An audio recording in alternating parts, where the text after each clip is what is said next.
Почитувани гледачи, добра вечер.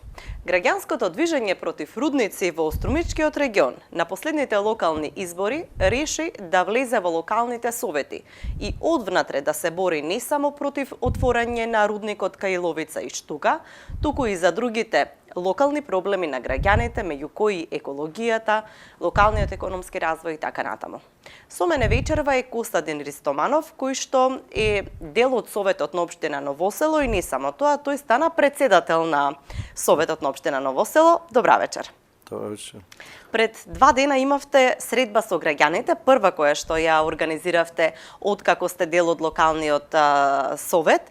И еве како помина таа средба, пред се да позборуваме за тоа како беше приемот, што ги интересира граѓаните, што вие им образложивте ним?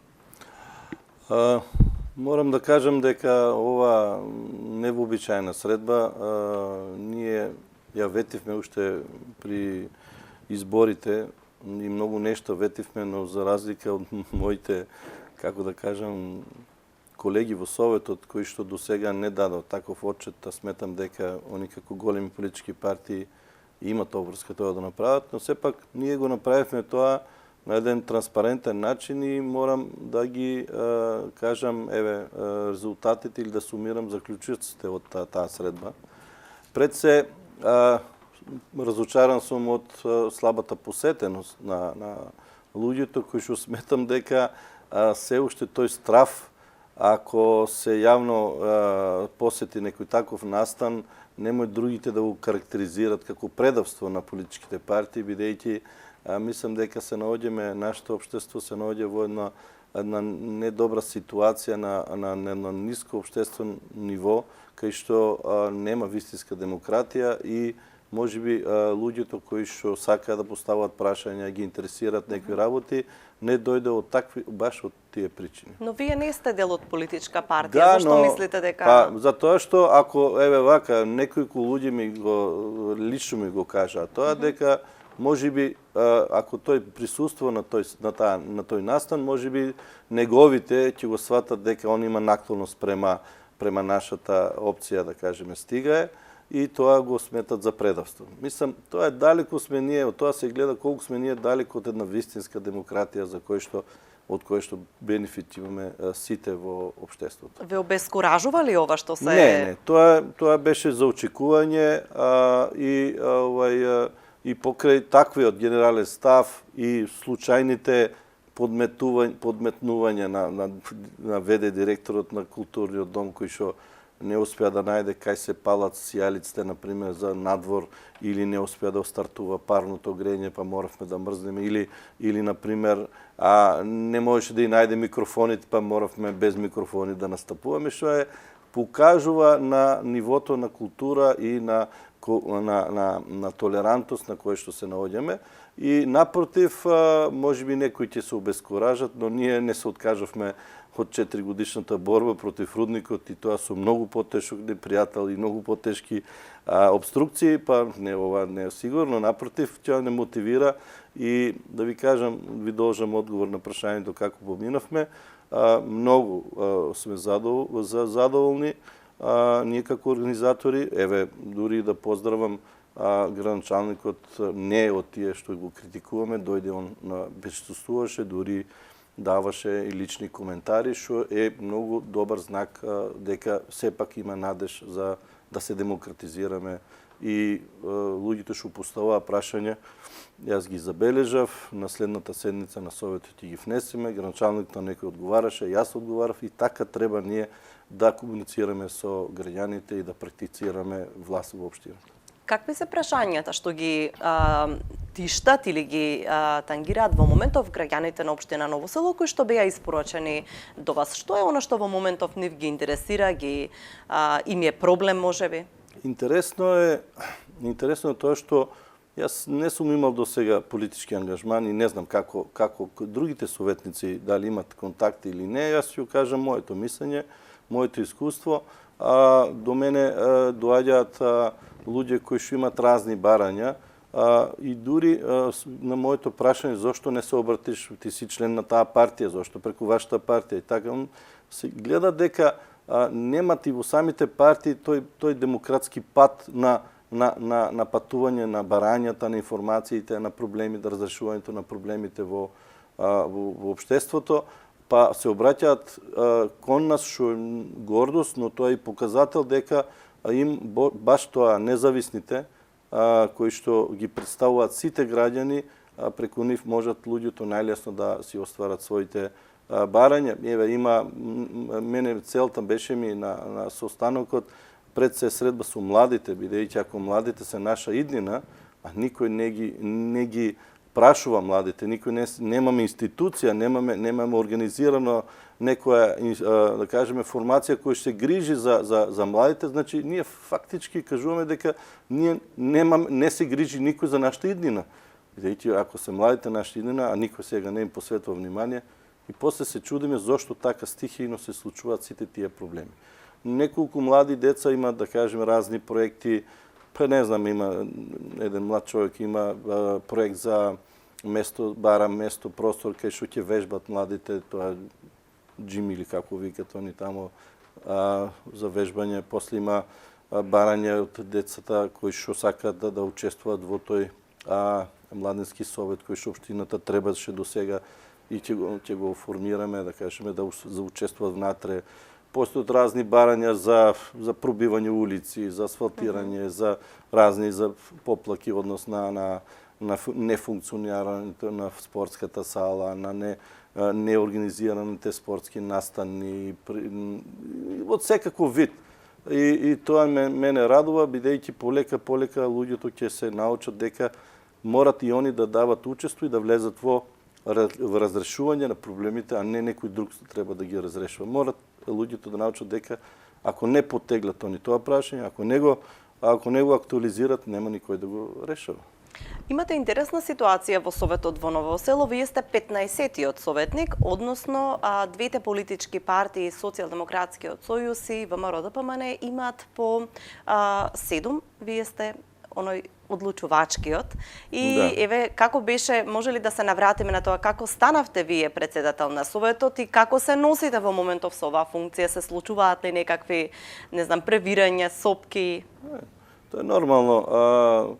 За прв пат, мислам дека е прв пат, са не знам порано дали имало таква ситуација, еден независен кандидат да фактички одлучува, бидејќи 7-7-1, така е распоредот на советниците, и едната политичка група, опција, беа можеби помудри, поискусни, можеби можеа да видат понапред за разлика од другите, да кажеме, кои што помлади, можеби понеискусни или не знам поради кои они си знаат кои причини, не ми пристапија први и ми предложија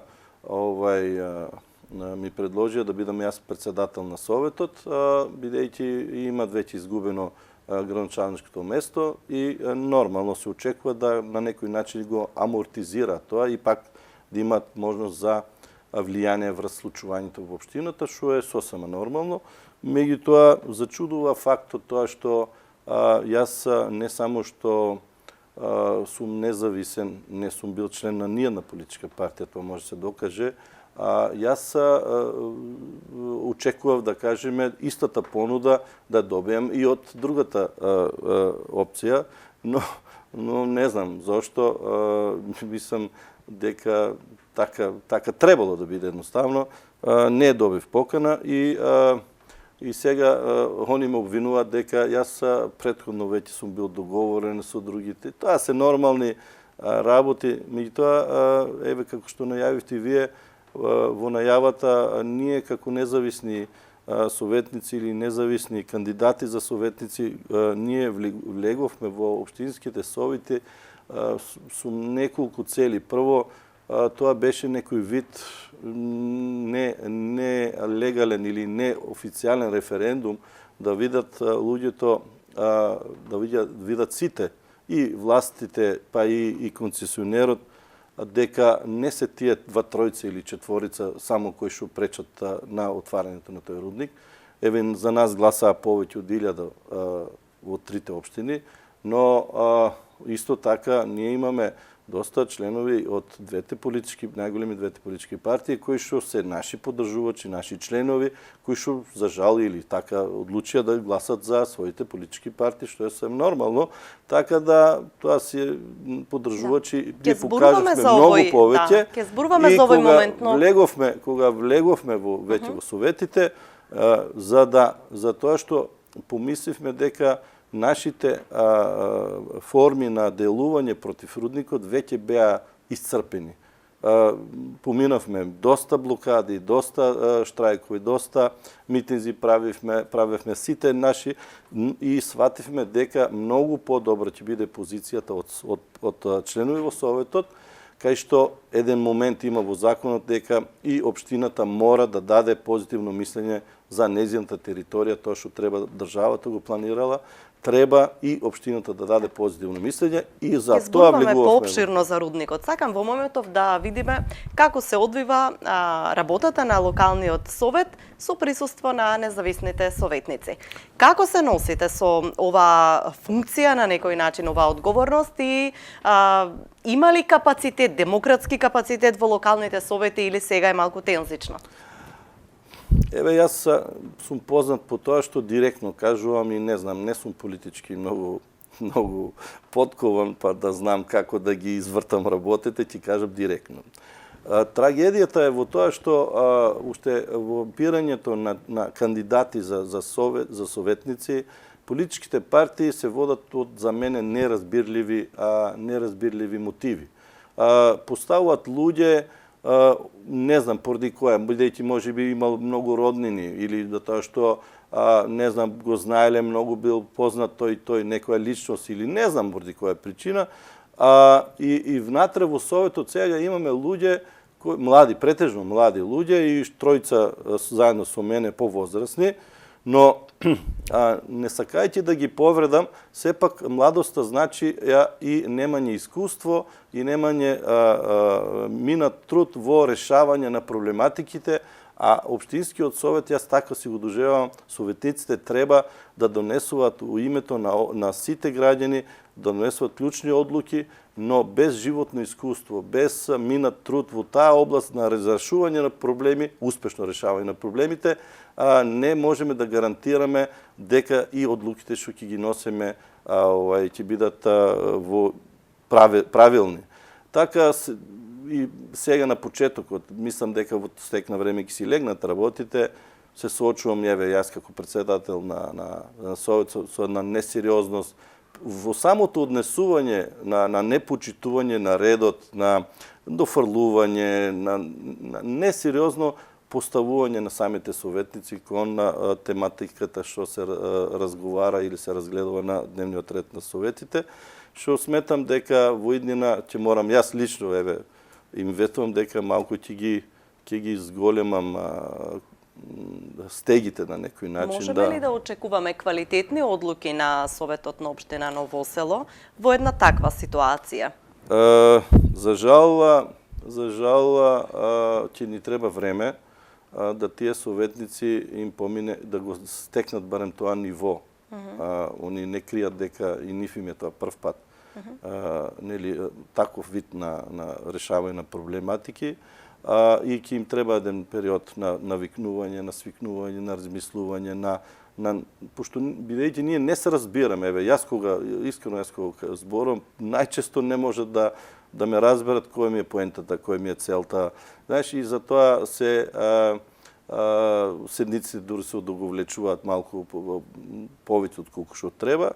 И сметам дека сепак се тие млади деца, млади луѓе, претежно млади, освен тројцата кои што се на моја возраст, и дека брзо ќе учат, има потенцијал, сите се интелигентни и паметни, и мислам дека ни треба време за да дојдеме до тоа ниво на работа, способност за донесување правилно. Колку време си давате вие? 3 месеци веќе сте дел од локалната власт. Тоа е најголемиот проблем, што во општина Ново Село не постои некој механизам на пренос на власта и на континуирано работење на претходниот со новиот совет. Не постојат ни механизми, не постојат ни институции, не постојат ни правила.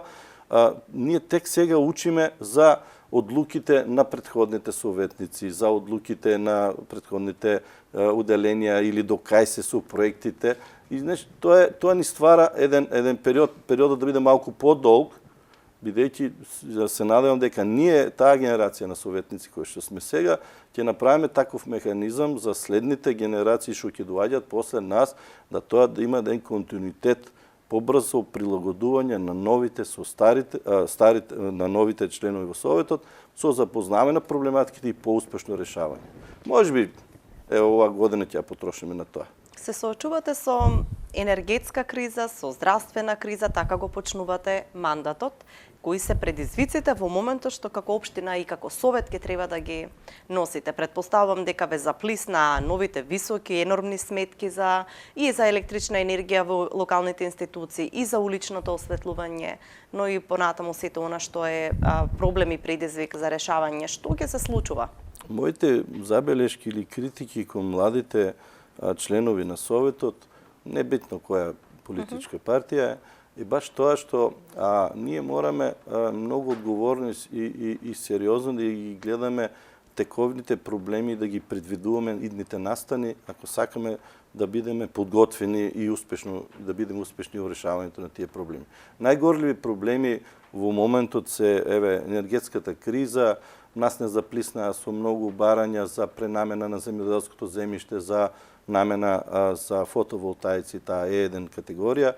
Во исто време, денеска разговарав со градоначалникот, општината мора да брзо да делува како да си произведува сами електрична енергија, бидејќи ладење, грење, одржување на климатизацијата и во самата општина, во градинката, па најверојатно и во школите ќе биде повторна струја. Мораме ние брзо да реагираме, да донесеме такви домаќински одлуки, и градоначалникот е согласен со тоа.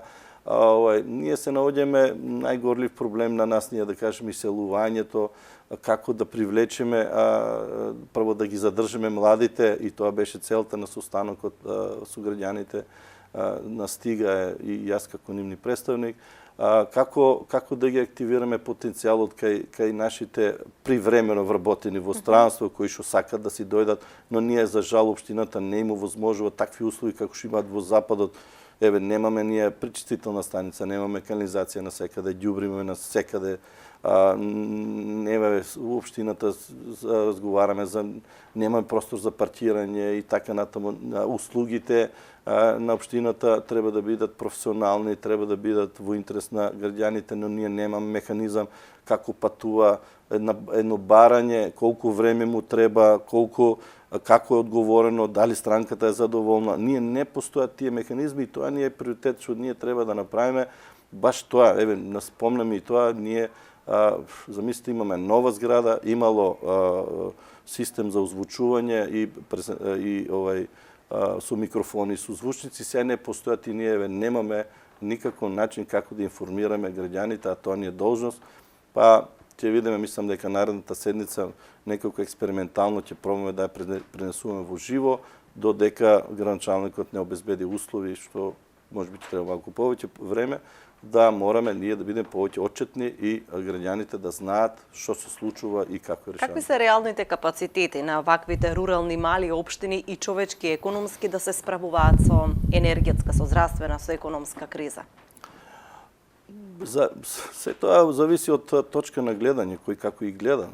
Тоа зависи од индивидуалниот карактер на личноста кој тоа го разрешува. За некој чашата може да биде полна и некој може да биде полупразна, а истата чаша наблюдува. Ние, например, да спомнеме, се наоѓаме некои апсурдни ситуации. Ние и покрај тоа што имаме 3 или 4 лекарски ординации приватни, често пати остануваме без дежурен лекар. Или, например, имаме донирано, општината има добиена донација некаде околу 150.000 евра возило, специјално возило за брза помош, со ехо, со сите тие апарати што значи современо возило, такво нема у Струмица, мислам дека нема такво возило, но апсурдно е тоа што нема кој да го користи. И сега тие Значи е надлежноста да го управува и не да го... може,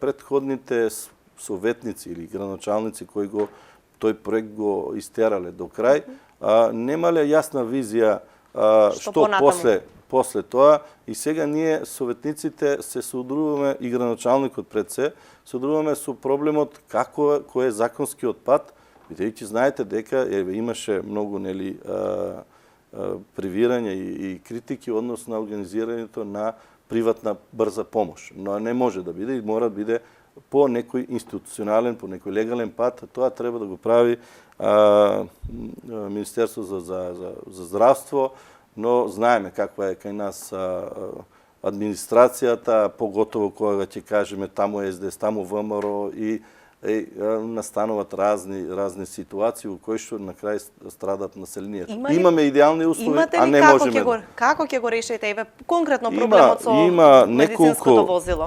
Имаме неколку опции. Едната опција е да го донираме на медицинскиот центар на Струмица. Тоа возило ќе биде факти донација, но под услов тоа возило да и покрива потребите на општина Ново село за превенција за брза помош. Втората опција е да понудиме на приватните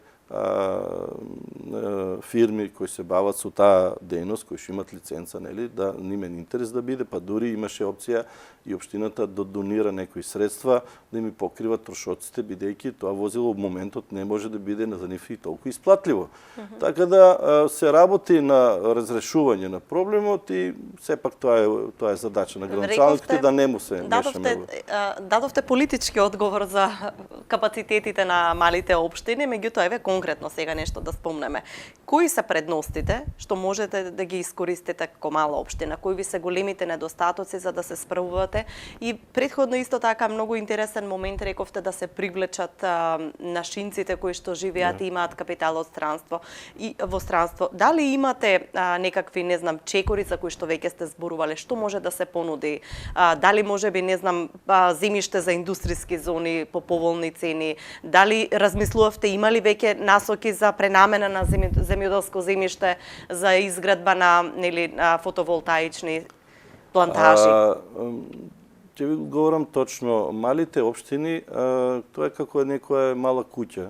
Кога е помала, полесно се чисти, полесно се одржува. Значи, малото значи и полесно одржување, и полесен можност за развој, но кога гледаме, малите општини имат и мал приход, т.е. прилив на средства, така да и нивните развојни можности се мали. Но тоа не значи дека ние треба се откажеме и дека не постојат разни начини.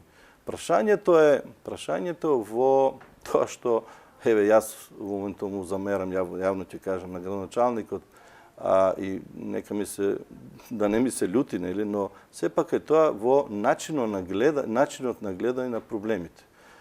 Затоа искусните од таа област, дадена област, они може да видат повеќе решенија во еден момент, додека тој што има помалку искуство, он може би дури да се откаже или пак да не ја виде потенцијалот на некој си проблем кој се разрешува.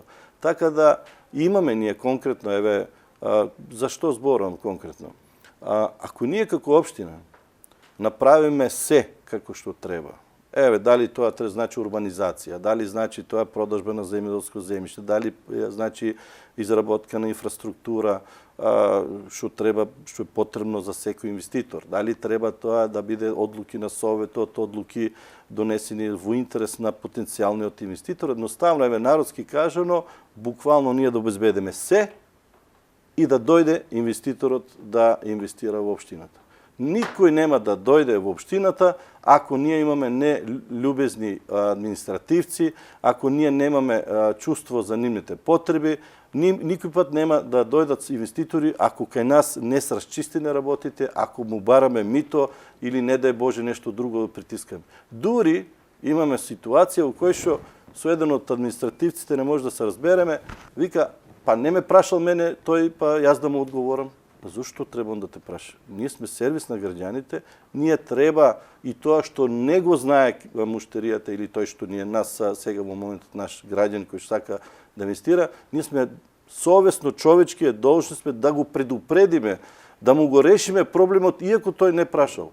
Тогаш ние ќе добиеме инвеститори, тогаш ќе се тепат кој да дојде кај нас, бидејќи однапред ние ќе им направиме така да они се чувствуваат безбедни, да чувствуваат дека имат соработка, отворени врати и дека ние ќе работиме во нивни интерес и покрај тоа што они често пати знаат тоа да го злоупотребат, прават проблеми и навредуваат или и не се во право, но сепак ние професионално мора да се однесуваме и сите тие такви проблеми да ги гледаме баш од тој поглед, таа висшиот интерес да го гледаме, а не сега нашите суети да ставаме на повисоко ниво или нашата неискусност да биде пречка за некој развој. Така само во начинот на гледање да го сменеме тој концепт на гледање и на решавање на работите. Сега кога зборувате, има навистина многу актуелни и горливи прашања на кои што треба да сте посветени како советник. Дали сметате дека можеби не беше временски тактична одлуката да се влезе во локалните совети? Од оваа перспектива, како гледате на таа одлука? Ние, мислам, оти погодивме, како што би кажал, некој точно во центарот. Значи, се случува спонтано, и има некој што ги реди работите така како што треба, ние треба да бидеме само подготвени, да бидеме со чисти срца и душа и да постапуваме така како што чувствуваме. Значи, не за лични интереси, туку бранејќи ги општите интереси. Ние разгледувавме опцијата, бидејќи се појавија како можност локалните избори и на нас ни беше преку глава веќе дојдено од тоа да ги молиме советите, например, вие сте сведоци, знаете дека моравме да подпишуваме, да носиме луѓе во ДИК, во општина Струмица, во општинска зграда, да се подпишуваат, па да може нашто барем за локален референдум да се стави на гласање во Босилово, во Ново село.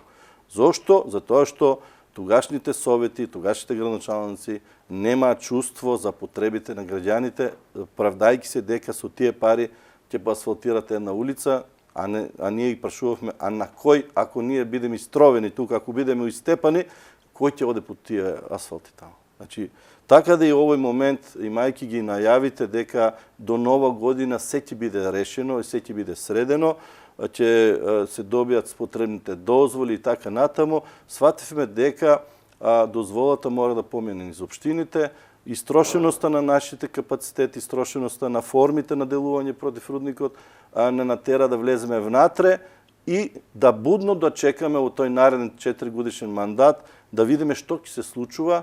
И сега имавме дури организиран еден протест пред Висшиот управен суд во Скопје пред Нова година, да ги подсетиме дека ние не сме се откажале, дека имаме народ кој што не дозволува таква лудорија да се случува овде.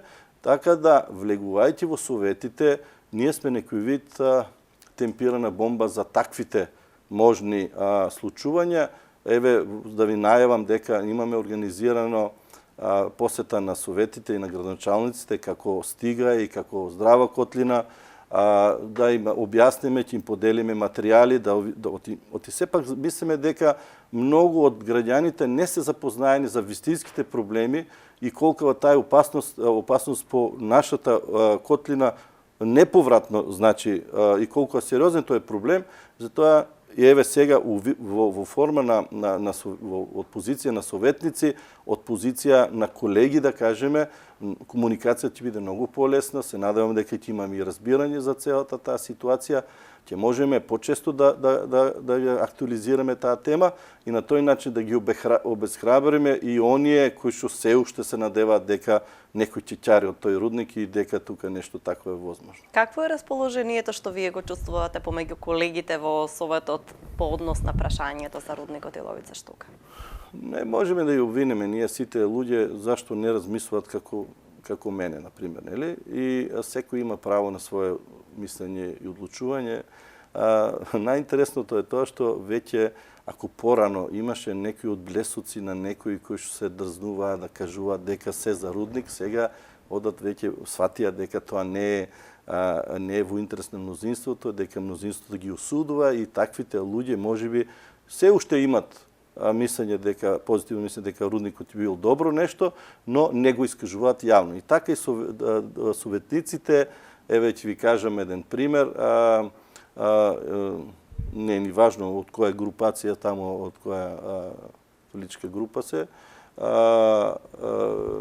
набарањето на Екодолина за просторија од општината, кај што нели должност на секоја општина на невладените организации да возможи услови за работа, кажа дека они лично се против рудникот, но има такви кои што се за рудник и така да општината не треба да им да дозволи просторија за еколошка организација. Мислам, кој е тој абсурд да такво прашање некој да си помине, мислам, тоа е детско размислување.